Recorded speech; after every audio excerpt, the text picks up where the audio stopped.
ఏంటి బాగున్నారంతా? మీకు ఫ్రీడమ్ వచ్చింది, ముందు స్వాతంత్రం మీకు వచ్చింది, మాకు కాదు. మీ తర్వాత ప్రజలకి. Okay, good. మళ్ళీ ఢిల్లీకి వెళ్తున్నా ఈరోజు. వెళ్లే మునుపు మీ అందరితో మరీ మాట్లాడకుండా పోతే ప్రజలతో మాట్లాడలేం కదా.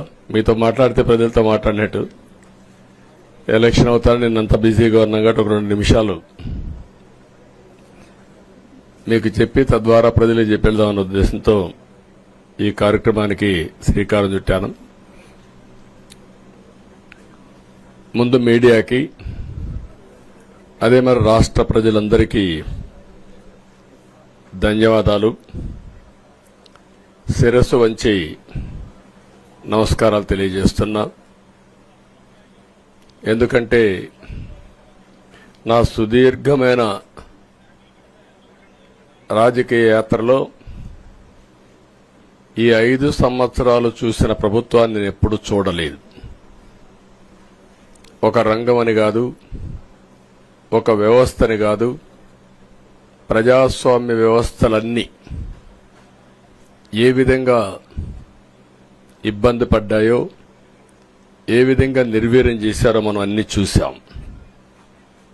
అయితే మా ధ్యేయం ఒకటే, ప్రజలు గెలవాలి, రాష్ట్రం నిలబడాలి.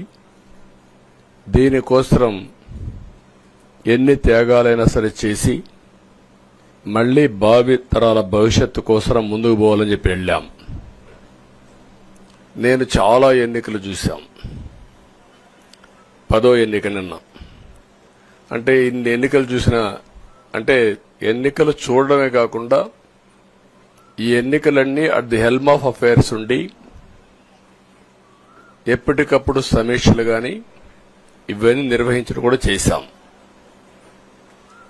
రాజకీయాల్లో ఒడికిదుడుకులు సాధారణంగా ఉంటాయి. ఎవరు శాశ్వతం కాదు.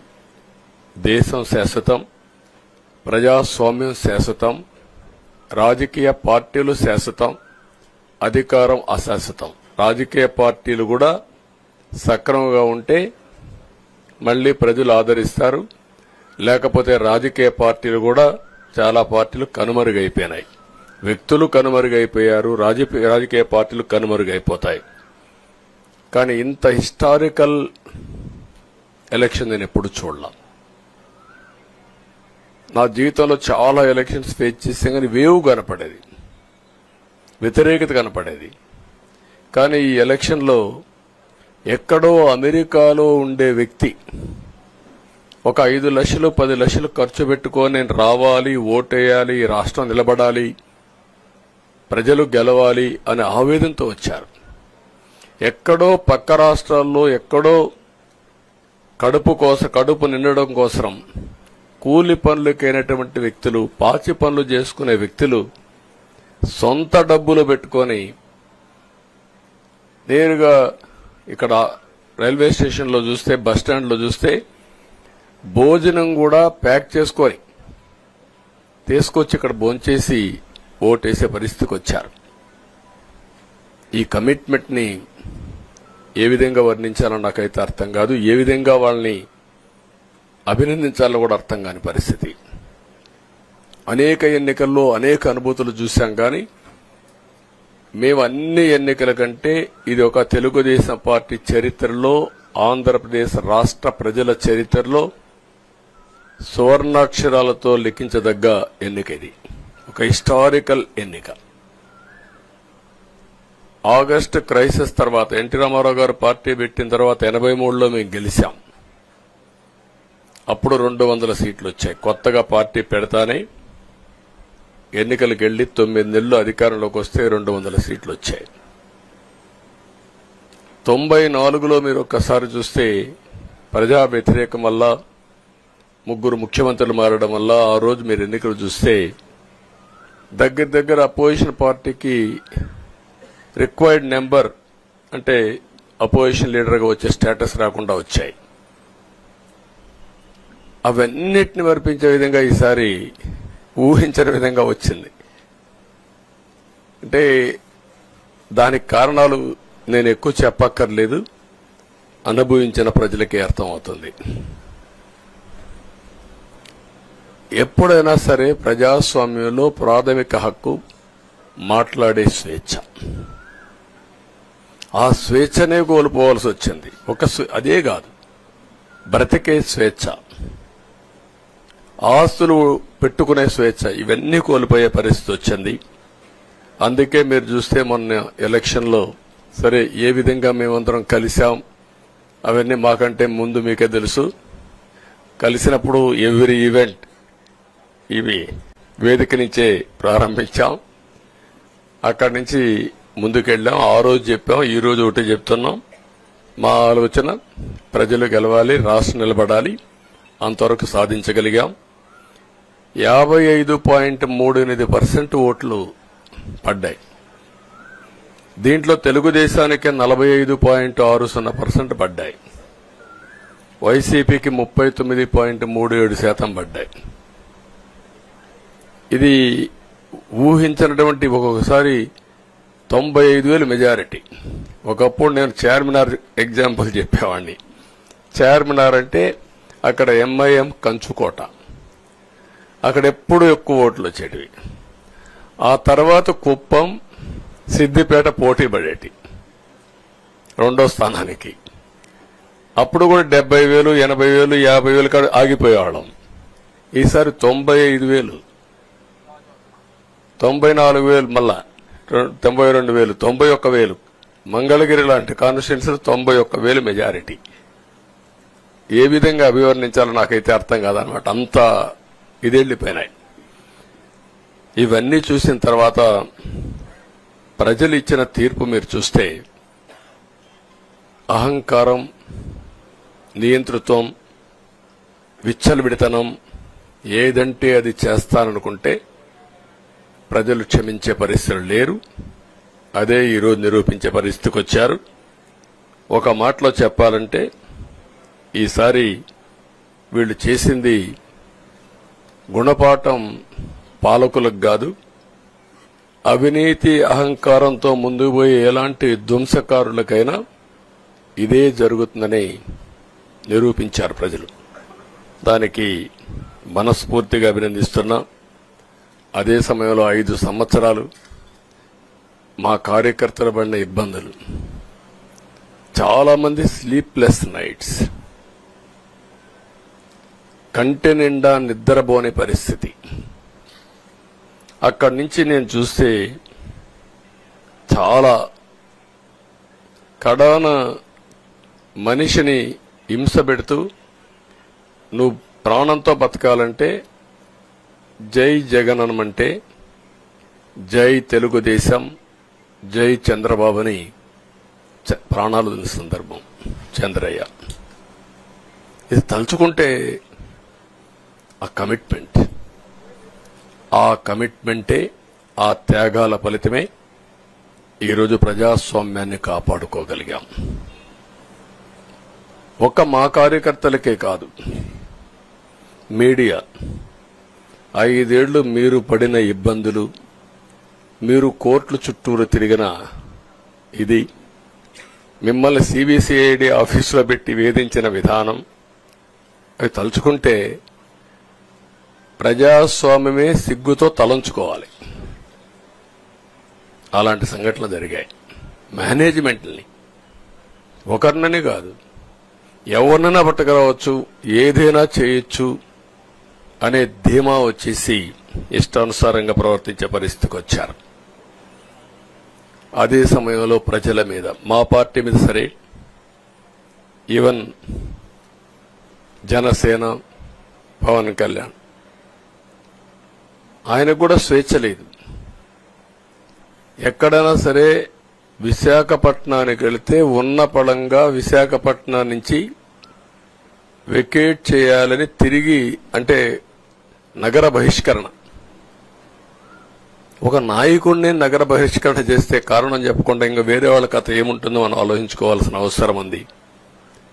కేసులు పెడితే ఎందుకు పెట్టావు కేసు అని అడిగితే దానికి సమాధానం చెప్పకుండా ముందు నిన్ను అరెస్ట్ చేస్తున్నాం, తర్వాత కేసు డీటెయిల్స్ ఇస్తా ఉంటారు. ఇలాంటి చాలా జరిగాయి. ఇవన్నిటికీ పరిష్కారం కోసం ఈరోజు మనం చూసిన తర్వాత ఇది మాకేదో అధికారం అని మేము అనుకోవడం లేదు, ఒక బాధ్యత. మేము పాలకులమే కాదు సేవకులం అని చెప్పే నినాదానికి శ్రీకారం చుట్టారు. ఇవన్నీ గుర్తుపెట్టుకొని పనిచేస్తాం. నేను చాలా స్పష్టంగా సూపర్ 6 ఇచ్చాం. అదే మాదిరిగా ప్రజాగళం ఎన్నికల మేనిఫెస్టో ఇచ్చాం. ఇవన్నీ కూడా ప్రజల్లోకి బాగా వెళ్ళాయి. ఒక హోప్ క్రియేట్ అయింది. ఇవన్నిటి ఫలితాలే నిన్న వచ్చాయి. అదే మాదిరిగా మేము ఇక్కడ మీరు చూస్తే ఒక పక్క తెలుగుదేశం పార్టీ మొట్టమొదటిసారిగా పవన్ కళ్యాణ్ గారు ప్రభుత్వ వ్యతిరేక ఓటు చేరడానికి వీలు లేదు, ఈ రాష్ట్రంలో మళ్ళా ప్రజాస్వామ్యాన్ని గాని ఈ రాష్ట్రాన్ని కాపాడుకోవాల్సిన బాధ్యత ఉందని చెప్పి ముందుకొచ్చి ఈ యొక్క కూటమికి బీజం వేశారు. వారిని మనస్ఫూర్తిగా అభినందిస్తున్నాం. ఆ తర్వాత బీజేపీ కూడా ఈ కూటమిలో భాగస్వాములయ్యి ముగ్గురం కూడా మీరు ఒక్కసారి ఆలోచిస్తే ఒకరు ఎక్కువ ఒకరు తక్కువ కాకుండా ముగ్గురం కలిసి పనిచేశాం. బేషిజాలు ఎక్కడా లేకుండా మేము ఏదైతే చెప్పామో ప్రజలు గెలవాలి, రాష్ట్రం నిలబడాలి, దీనికోసం పై స్థాయి నుంచి ఢిల్లీ నుంచి వచ్చినటువంటి బీజేపీ నాయకులు గాని ప్రధానమంత్రి అమిత్ షా గారు గాని ఇక్కడుండే పవన్ కళ్యాణ్ గాని తెలుగుదేశం పార్టీ కేంద్ర నాయకత్వం నుంచి కింది వరకు అందరం కూడా ఒక ట్రూ స్పిరిట్ తో పనిచేశాం. 175 అసెంబ్లీలు 25 అసెంబ్లీలు అన్ని పార్టీలకు సంబంధించిన సీట్లుగా ఎన్డీఏలో భాగస్వాములుగా ఒక బాధ్యతతో ముందుకు పోయాం. అందుకే ఈ అనూహ్యమైనటువంటి విజయాన్ని సాధించగలిగాం. ఇక్కడి నుంచి బాధ్యత ఉంటుంది. ఆ బాధ్యతను ఏ విధంగా చేయాలనో అవన్నిటి కూడా ప్రణాళికలు తయారు చేసుకుంటాం. అంటే ఈ 5 సంవత్సరాలు జరిగిన విధ్వంసం మీరు ఒకసారి చూసిన తర్వాత ఇది ఒక 30 సంవత్సరాలకు ఎంత డ్యామేజ్ చేయాలనో అంత డ్యామేజ్ జరిగింది.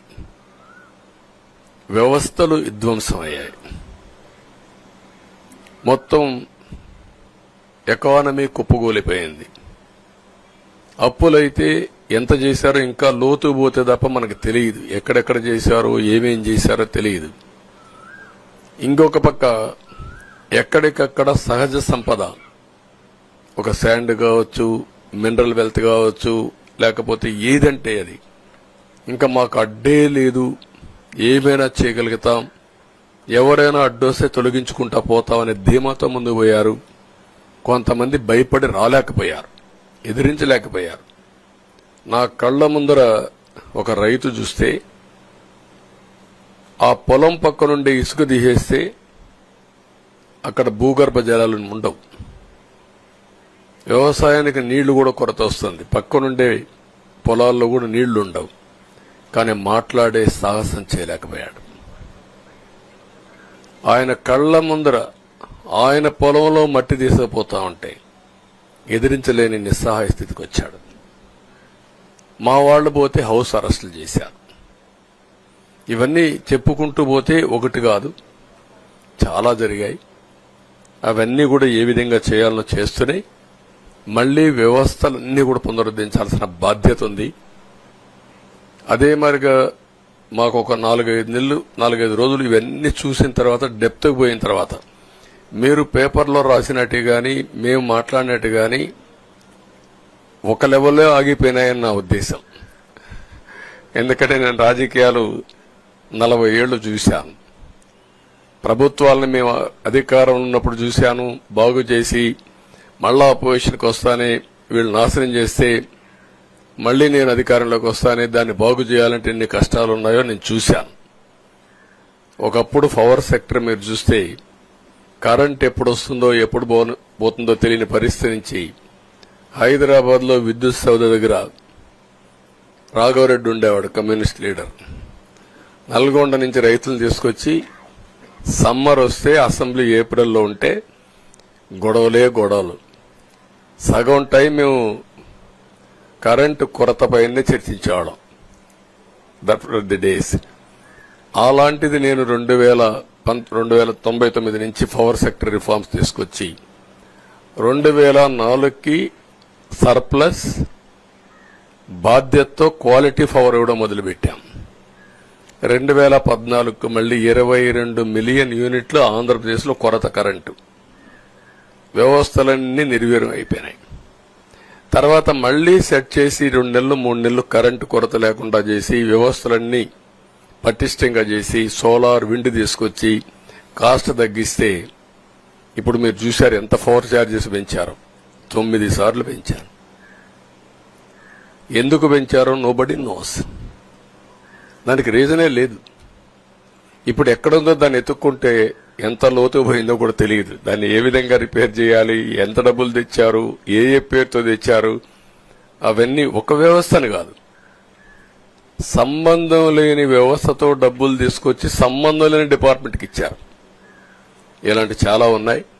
అవన్నీ ఇన్ కోర్స్ ఆఫ్ టైం మీకు కూడా చెప్తాం. అల్టిమేట్ గా ఇదేదో మేము అధికారం అంటే జుబిలియంట్ గా బ్రహ్మాండంగా ఉందనుకోవడానికి కాదు. ఒక బాధ్యతతో మా మీద ఎంత నమ్మకం పెట్టుకున్నారో ఈ ప్రజల్ని మళ్లీ ఒక దారి చూపించే మార్గం మేము చూపిస్తాం. ఇంకొక పక్కన మీరు ఒకసారి ఆలోచిస్తే ఇదే అసెంబ్లీలో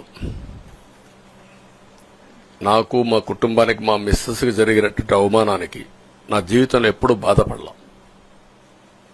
నా మీద బాంబులతో దాడి చేసినప్పుడు కూడా వీరోచితంగా ఎదుర్కొన్నా.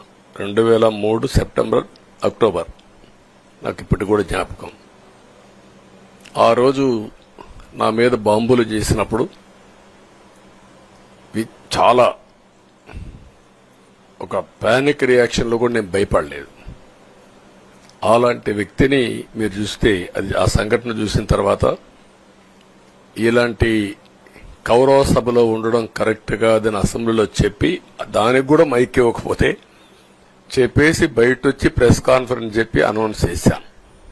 మళ్లీ క్షేత్రస్థాయిలో గెలిచి అసెంబ్లీని గౌరవ సభ చేసి అసెంబ్లీకి ఎంటర్ అవుతానని చెప్పాను. నేను ఏదైతే ఆ రోజు ఒక ప్రతిజ్ఞ చేశాను దాన్ని నిజం చేయడానికి ప్రజలు సహకరించారు. మామూలుగా సహకారం కాదది. నేను ఇన్ని సంవత్సరాలు చాలాసార్లు చాలా ఎలక్షన్లో గెలిచాం, కొన్ని ఎలక్షన్లో ఓడిపోయాం. ఎలక్షన్లో ఓడిపోయినప్పుడు నేను ఎప్పుడూ కుంగిపోలేదు. ఎలక్షన్లో గెలిచిన తర్వాత గంతులేయలేదు. నిబ్బరంగా ఓడిపోయినప్పుడు ఒక బాధ్యత ప్రతిపక్షంలో ఉండి పనిచేయాలి, గెలిపించినప్పుడు ఒక బాధ్యత ప్రజలకు మెరుగైన సేవలు అందించి వాళ్ళని ముందుకు తీసుకుపోవాలని ప్రయత్నం చేశాం. ఎప్పుడూ ప్రజాప్రచారనే ఉన్నాం. అలాంటిది జరిగిన తర్వాత ఈరోజు మళ్లీ ఇదే అసెంబ్లీకి నేను ఏదైతే చెప్పానో అది చేసి వెళ్ళడం అనేది ఒక తృప్తి, ఒక గౌరవం. ఆ గౌరవాన్ని నిలబెట్టిన ప్రజలను కూడా మనస్ఫూర్తిగా అభినందిస్తూ మీ రుణం తీర్చుకుంటాం. ఏ విధంగా పనిచేయాలో పనిచేస్తాం. మీ ఎక్స్పెక్టేషన్స్ ప్రకారం పనిచేసి అయితే ఎప్పటికప్పుడు మీరందరూ కూడా మేము ఓటేశాం, మా పని అయిపోయింది, ఇంకా మీరు చూసుకోండి కాకుండా ఎప్పటికప్పుడు మమ్మల్ని నడిపించే బాధ్యత, మాకు సహకరించే బాధ్యత, మళ్లీ రాష్ట్రంలో ఉండే ప్రజలందరం బాగుపడాలంటే ఏం చేయాలో మేము చేసినప్పుడు ఎప్పటికప్పుడు ఫీడ్బ్యాక్ ఇచ్చి నడిపించే బాధ్యత తీసుకోవాల్సిందిగా వారిని కోరుతున్నా. పవన్ కళ్యాణ్ గారిని మనస్ఫూర్తిగా అభినందిస్తున్నా. అదే మరి బీజేపీ అగ్రనాయకత్వాన్ని నరేంద్ర మోడీ గారిని, అమిత్ షా గారిని, ఇక్కడికి వచ్చిన అబ్జర్వర్స్ ని, ఇక్కడుండే పార్టీ అధ్యక్షురాలైనటువంటి పురంధేశ్వరి గారిని మనస్ఫూర్తిగా అభినందిస్తున్నా. వీళ్ళందరూ కూడా ఏదైతే ఒక స్ఫూర్తిని తీసుకున్నామో ఆ స్ఫూర్తితో టోటల్ గా ప్రతి ఒక్క కార్యకర్త సిన్సియర్ గా పనిచేయడానికి ఏ అభ్యర్థి ఉన్నా తమ అభ్యర్థిగా పాటించి బ్రహ్మాండంగా పనిచేశారు. వాళ్ళందరినీ అభినందిస్తున్నాం. ఈరోజు మా విజయం మూడు పార్టీల కార్యకర్తల సమిష్టి కృషి. వారందరినీ అభినందిస్తూ ఈరోజు ఢిల్లీకి పోయి వచ్చిన తర్వాత ఒకసారి మళ్లీ ఇవన్నీ ఎప్పటికప్పుడు సమీక్ష చేసుకుంటూ ముందుకు పోతా అని చెప్పి తెలియజేసుకుంటూ మరొక్కసారి మీ అందరికీ అభినందనలు, ధన్యవాదాలు. థ్యాంక్ యూ అనండి.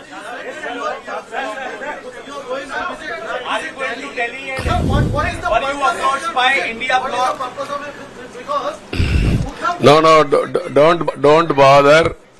No, hear me, I say. You are very loud. You want news always.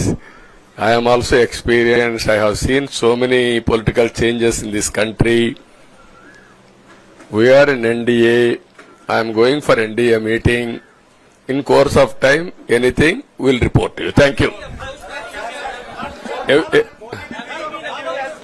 పాలకుడనేవారు ఏ విధంగా ఉండకూడదో, ఎలాంటి వ్యక్తులు రాజకీయాలకు అర్హత లేదో జగన్ హిస్టరీ ఒక కేస్ స్టడీ మీరందరూ గుర్తుపెట్టుకోవాలి. ఈ రాష్ట్రంలో మనం చూస్తే చాలా మంది పాలకులంటే ఎట్టుండాలో పనిచేశారు. పాలకుడంటే ఎట్ట ఉండకూడదో పనిచేసి దాన్ని ప్రపంచానికి ఒక కేస్ స్టడీ ఇచ్చే పరిస్థితికి వచ్చాడు. చాలా మంది ఓడిపోయారు, గాని ఓడిపోవడం వద్దు, ఇక నువ్వే వద్దని ఓటేయడం డిఫరెంట్. అదే జరిగింది ఈరోజు. దీన్ని ఇన్ కోర్స్ ఆఫ్ టైం చాలా విషయాలు మీకు చెప్పాలి, అవన్నీ వస్తాయి, మాట్లాడుకుందాం. నేను దాని గురించి కాదు, వ్యక్తుల గురించి కాదు, వ్యవస్థ గురించి.